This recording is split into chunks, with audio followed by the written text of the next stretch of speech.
মাটির নিচে রাখছি যে শিলাবৃষ্টি হলে এটা নষ্ট হয়ে যায়, তার মধ্যে রোদ বেশি হলে ওটা তো সমস্যা করে, আর শিয়ালে খায়, মানুষে দেখলে পরে টার্গেট মানুষও আকর্ষণ বেড়ে যায় যে আমি একটা তরমুজ নিয়ে যাই, এই জন্যে মাটির নিচে রাখছি। না, কোনো সমস্যা নেই, এটা আরও ফ্রিজের মধ্যে থাকে, আর ভিতরে দানা হয় একেবারে ওই যে বালুর দানার মতো দানা হয়ে যায়। আচ্ছা, সিরিয়ালে তুমি এটা কিছু জানি তো দেখ।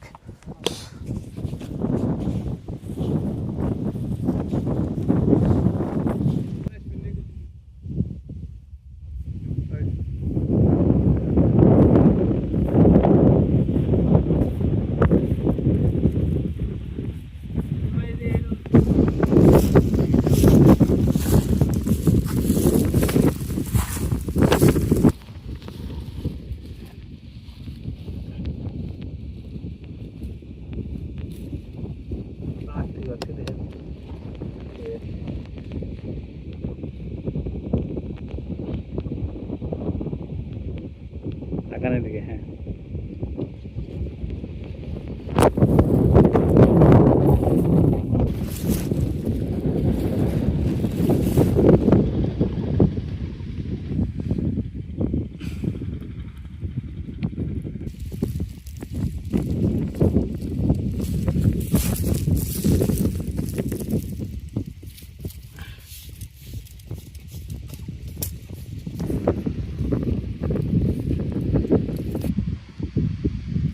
নাই রোদের মধ্যে তাড়াতাড়ি